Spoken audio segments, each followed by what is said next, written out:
strategi pencegahan supaya tidak terjadi satu tindak pidana yang ada kaitannya dengan tanah itu adalah Satgas Mafia Tanah ada ya. Dan juga proses edukasi tentunya ya. Sebuah ilmu terbaik kalau tidak disertai dengan karakter yang baik dari pemiliknya itu sia-sia.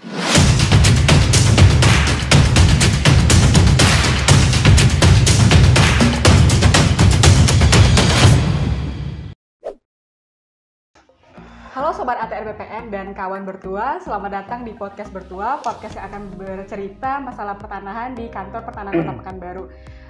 Setelah episode sebelumnya kita membahas patok atau tanda batas yang sebagai legalitas tanah aset pemiliknya. Hari ini kita juga akan membahas topik mengenai pencegahan tindak pidana pertanahan. Nah, untuk membahas itu tentunya kita harus mendatangkan narasumber yang tahu nih tentang apa sih dasar-dasar dari tindak pidana dari pertanahan itu. Nah, untuk itu kami telah mendatangkan narasumber yang akan membahas apa Pak? Yang tidak pidana yang berkaitan dengan pertanahan. Ya. Nah, saya mau tanya aja ke Pak Rudi. Iya, Pak Rudi kayaknya biar fokus aktif ya. fokus terlalu fokus ya. Iya, membahas soalnya kan tindak pidana pertanahan ya Pak ya. Jadi kayak harus fokus bahasnya. Betul. Ya, jadi jarang. Saya udah sebut namanya nih, tapi saya juga pengen Bapak perkenalkan kepada kawan bertua yang datang di podcast bertua kali ini siapa. Silakan Pak. Oh iya, benar. Oke. Terima kasih nih ya buat moderator yang sangat keren ya, sangat cantik hari ini ya. Hari ini kita podcast di BPN Kota Pekanbaru luar biasa ini, terobosan ya. Ini untuk menyampaikan kepada seluruh masyarakat bahwa hari ini nama saya mungkin udah ada yang tahu sebagian mungkin ya, Rudi Parlede. Dan saat ini saya aktif di kepolisian juga ya, Polresta Pekanbaru ya, dan juga mengajar di beberapa kampus ya. Itu dan juga sering duduk di berbagai stakeholder sebagai pembicara terkait dengan delik atau tindak pidana. Waduh, keren banget narasumber kita hari ini. Iya. Duh, saya nggak nyangka nih kita kedatangan narasumber yang kayak membahas tindak pidana, apalagi pertanahan ya Pak. Iya. Oke, kalau gitu saya to the point aja sih Pak ya.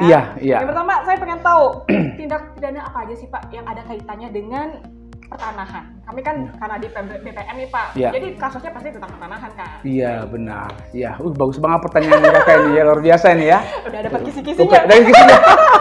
Iya. Oke, jadi memang benar ya.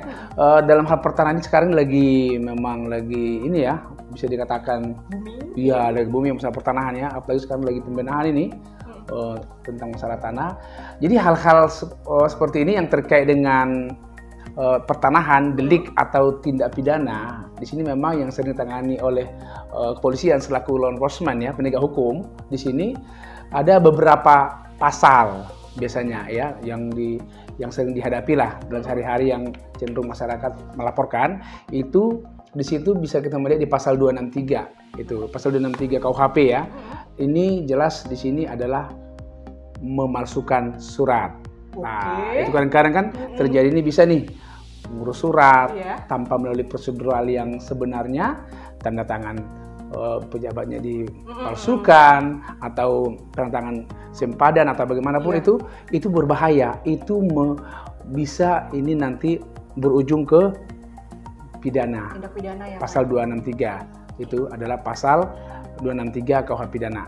Ya, kemudian ada lagi pasalnya itu 264, 266. Jadi di situ adalah menempatkan keterangan palsu, ya, keterangan tidak benar dan digunakan surat ini setelah itu pasal 266 KUHP juga. Ini juga pidana.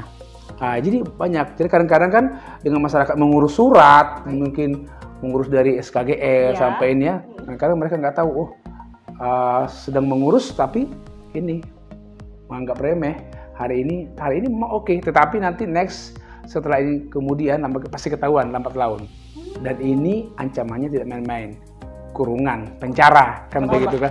Iya, itu 6 tahun ke atas. Memalsukan? Iya, memasukkan tanda tangan. Iya. Oh, tanda tangan aja tuh Pak? Iya, memasukkan tanda tangan, dokumen, menggunakan surat juga palsu tadi, itu masuk. Jadi 263, 264, 266. Kemudian hal yang sering terjadi, ini dia. Yang sering terjadi, kenapa tadi materi kita kembali masalah patok ya? Oh iya, sebenarnya kan itu untuk meminimalisir potensi terjadi mafia tanah, ya kan? Jadi adanya patok kemarin, tapi delik satu lagi, pasal yang satu lagi yang di sini adalah yang sering didengar itu penyeludupan tanah. Sebenarnya bahasa hukumnya itu adalah penggelapan hak tidak bergerak berupa lahan atau kejahatan stelionaat, itu bahasanya ya. Stelionaat jadi kejahatan barang tidak bergerak. Contohnya tanah. Nah, itu yang sering terjadi di lapangan ini. Yang sering masyarakat karena dia punya tanah karena tidak dijaga, tidak ditempati ya, tidak dikelola, tidak ini. Kadang-kadang ini potensi mengundang oknum-oknum. Iya, oknum-oknum yang ingin mereka ada potensi. Gitu. Makanya seperti yang kemarin kita sudah melakukan pemasangan patok kemarin itu terobosan luar biasa dengan perubahan regulasi yang baru kan. Itu sebenarnya menghindari itu atau meminimalisir itu. Menjaga aset tanah juga. Menjaga aset, iya. Jadi itu deliknya yang sangat berpotensi terhadap tindak pidana pertanahan. Ya, 263, 264, 266 KUHP dan juga 385. Itu yang paling krusial ya, yang harus dipegang gitu. Baik. Ini saya pertanyaan satu aja, saya udah tahu berapa pasal ya. 264, 263, 264, 266 tadi. Benar. Dan saya kayak baru pertanyaan pertama, tapi saya udah dapat berapa istilah gitu Pak. Yang belum sudah merangkum ya. Merangkum ya. Seru nih kayaknya. Seru ya. Ini kan untuk memberikan edukasi kepada masyarakat ya. Ini salah satu instrumen juga kan. Ya, mungkin ini adalah sesuatu yang sering kita temui di lapangan juga ya Pak. Benar. Memalsukan dokumen-dokumen seperti yang Bapak sebutkan tadi. Benar itu. Nah, itu kan tadi salah satunya itu memalsukan dokumen. Nah, saya pengen tahu sebenarnya pastilah sesuatu kasus, sesuatu hal terjadi itu pasti ada orang yang ikut serta dalamnya. Benar. Nah, saya pengen tahu yang ikut serta dalam misalnya terjadinya tindak pidana pertanahan ini siapa sih Pak? Oh iya, luar biasa ini pertanyaan. jadi ini ya, jadi dalam hal pelaku itu adalah itu kalau bahasa luarnya ya, dader. Berarti kalau dader itu pelaku. Itu kan? Jadi pelaku siapa di sini? Berarti kalau pelakunya adalah ada plagiar, orang yang melakukan perbuatan itu langsung melakukan, ada media plagiar, itu orang yang membantu melakukan, ya kan? Nah, terus ada witlocker juga, orang yang menyuruh melakukan. Nah, itu pelaku. Jadi orang yang melakukan, membantu melakukan, turut melakukan, atau diiming-iming hadiah nih. Kadang-kadang diupah nih kan, diiming hadiah kamu lakukan ini misalnya. Dilakukan sampai terjadi. Ini yang 4 poin tadi ini sebagai pelaku. Jadi bukan hanya orang yang melakukan langsung, itu sebagai pelaku. Nah, jadi itu namanya dader. Kategorinya ada. Dan itu pun nanti untuk ancamannya itu bervariatif. Karena apa? Kalau orang yang membantu sepertiga dari ancaman pokok. Iya, ancamannya. Jadi maksudnya gini, ini kan ada plagiar dan plagiar, media plagiar sampai witlocker tadi. Ini kan kalau plagiar ini orang yang melakukan langsung, orang yang melakukan. Misalnya memasukkan ya, langsung nih. Itulah pelaku utama. Ancamannya kan yang kita tadi 5 tahun atau 6 tahun ya, ancamannya. Tetapi orang yang mengikuti membantu ini, yang ini tetap pelaku, tetap sebagai pelaku itu diancam sepertiga dari ancaman pokok karena ikut serta. Bisa 1 tahun 2 tahun gitu ya Pak ya? Iya, tergantung dari nanti di ancaman berapa nanti pas putus pengadilan ya proses kan, nanti sepertiga dari ancaman itu nanti mereka menjalani gitu. Ya, untuk pelaku ya. Nah, jadi digambarkan masyarakat sekarang pelaku hanya 1, oh tidak, ada kategori berapa itu. Yang tadi itu lagi ada walaupun 1 posisi, orangnya, tapi sudah yang nolongnya banyak itu ya Pak ya? Iya, karena ya kalau berkaitan dengan surat itu udah pasti ada beberapa. Kalau hanya sendiri mungkin itu ada kesempatan gitu ya Pak? Iya, takkan tembus dia. Iya. Misalnya mau tangan sampai ke RT, RW sampai ke lurah, itu kalau terjadi itu pasti ada membantu. Ada sindikat orangnya lah ya Pak ya? Iya, itu benar-benar. Nah, kalau setahu saya, mungkin karena udah pengalaman ada yang sudah kita perhatikan juga beberapa kasus atau tindak pidana pertanahan ini lumayan lama nih Pak waktu penyelesaiannya. Nah, kira itu kenapa sih Pak sampai lapor itu lama gitu penanganannya? Itu ya. Ya, jadi memang untuk penanganan kasus pertanahan itu dengan perkara konvensional lainnya memang berbeda penanganannya memang. Kalau kita misalnya perkara konvensional yang lain misalnya seperti penggelapan misalnya kan, itu kan jelas tuh penggelapan. Misalnya digelapkan misalnya 1 unit kendaraan misalnya kan digelapkan, udah jelas pelakunya siapa korbannya, saksinya siapa, pelakunya tinggal mencari misalnya kan. Tapi kalau tanah ini berbeda. Anda kan kita jumpa dengan pasal yang 263 misalnya pemalsuan. Ini prosesnya cukup panjang. Anggap nanti ini sertifikat SKGR lah contoh ya. Di SKGR ini si korban tadi melaporkan diduga ada dipalsukan di sana surat, anggaplah mungkin salah satu pejabat itu dipalsukan, kan begitu. Setelah ini diperiksa nanti, berarti kan yang diperiksa di sini nanti semua pemilik dari awal, penyidik panggil, terus semua sempadan dipanggil, kemudian ke TKP, mana objeknya harus tahu kan, objek mana yang yang diduga SKGR ini kan begitu TKP kan, ke TKP. Kemudian semua pejabat yang ada di surat tadi, baik RT, RW, lurah, semua yang ada tertera dalam surat itu akan dipanggil, diproses. Itu butuh waktu. Sementara kita butuh waktu di KUHP itu kan diatur minimal ajas kepatutan ya, 3 hari. Setelah itu nanti panggil lagi kan butuh estimasi waktu. Setelah itu dipanggil semua nanti kan ada nanti diduga pelaku ini tadi ada namanya tanda tangan yang dipalsu tadi itu, ini pun harus dibuktikan ke lab forensik.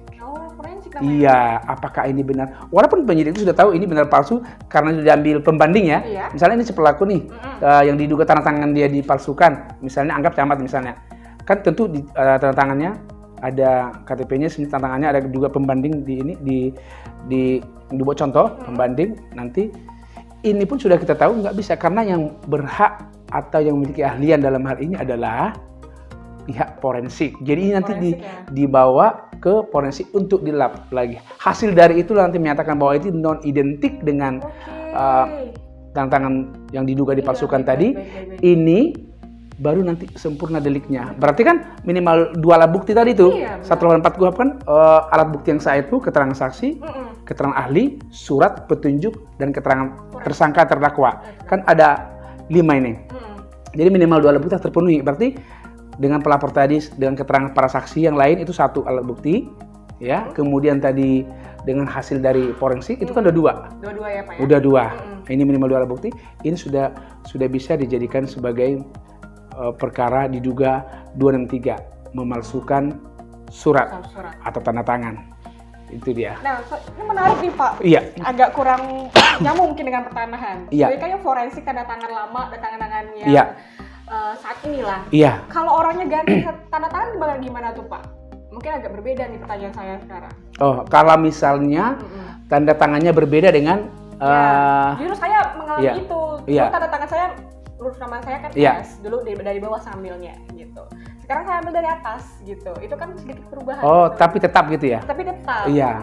Jadi kalau seperti itu, misalnya perbedaan, tapi tetap sama, hanya nariknya saja. Hanya nariknya saja. Mungkin ada perbedaan sedikit gitu. Makanya nanti di situ yang mengidentifikasi itu dengan akurat, nanti adalah itu di forensik ada mesinnya. Jadi sejauh mana, menarik. penekanannya, tariknya dari mana itu tergambar nanti.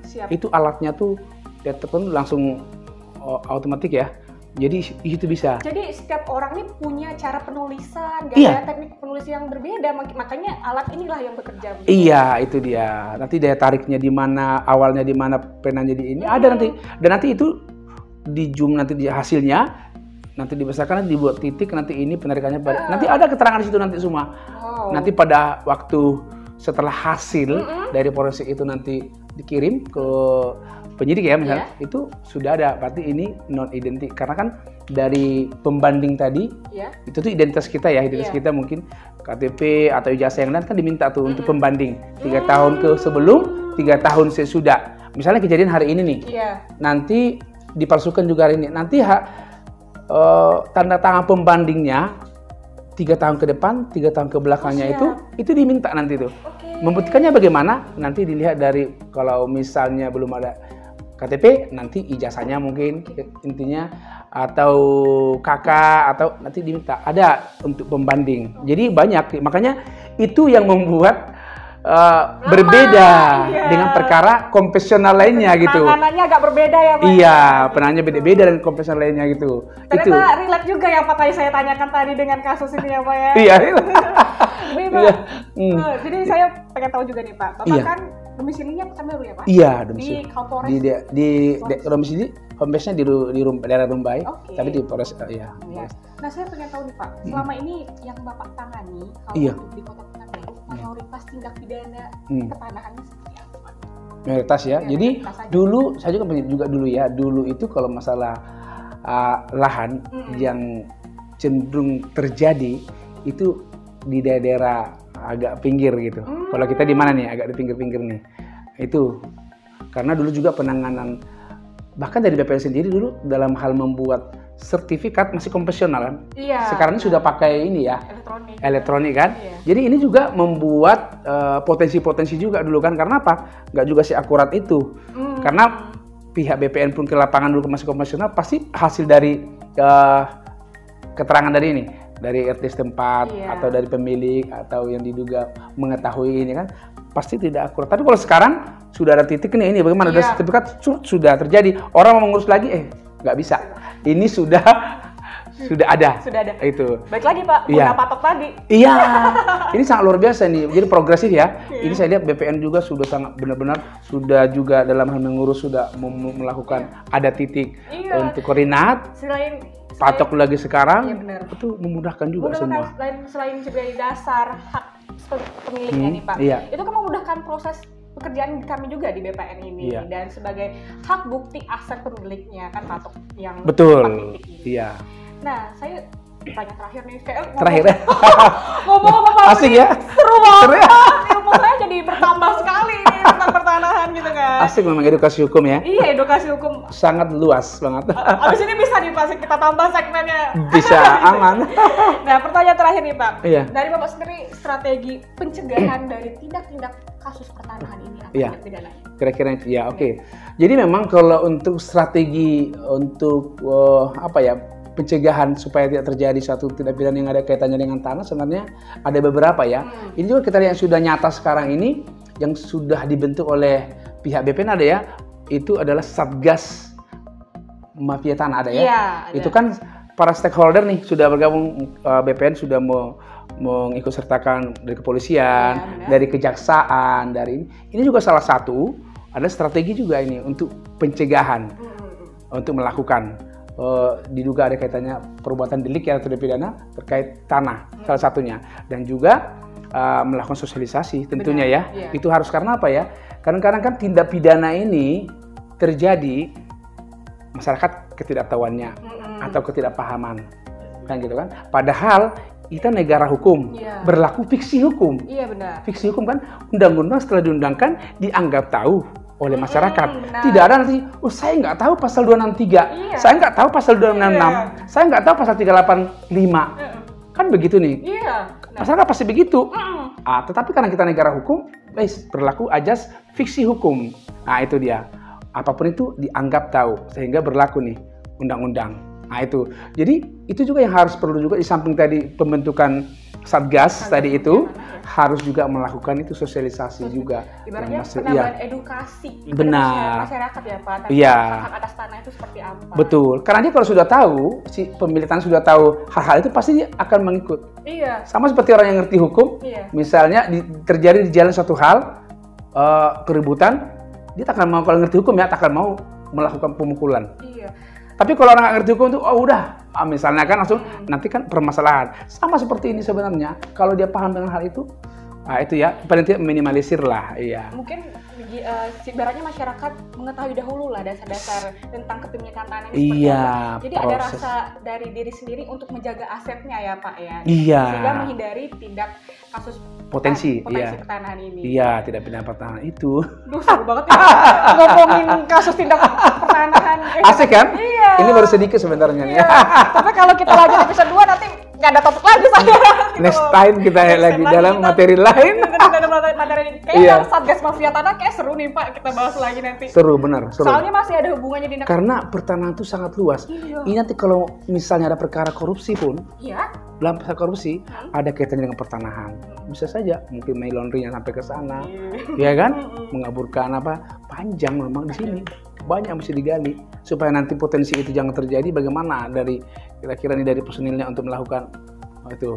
Jadi sangat luas. Nanti ada segmen berikutnya lah. Ini kita segmen edukasi masyarakat ya Pak tentang hak atau potensi hak atas tanahnya ya Pak. Benar. Oke teman-teman, kawan bertuah, sobat ATR BPN. Topik kali ini seru banget sama Bapak Rudi tentang tindak pidana pertanahan.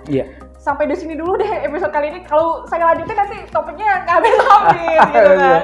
Jadi mungkin next time yang Satgas Mafia Tanah ini boleh kita bahas nih ya Pak ya? Boleh, bagus juga. Bisa. Pak Rudi hadir lagi di podcast Bertua dengan saksikan. saya, Siva. Ya. Nah, mungkin Bapak boleh say goodbye dulu kepada kawan Bertua? Boleh, ada pesan terakhir ya. Ini untuk semua Bertua ya. Kawan Bertua. Kawan Bertua ya. Sebuah ilmu terbaik kalau tidak disertai dengan karakter yang baik dari pemiliknya itu sia-sia.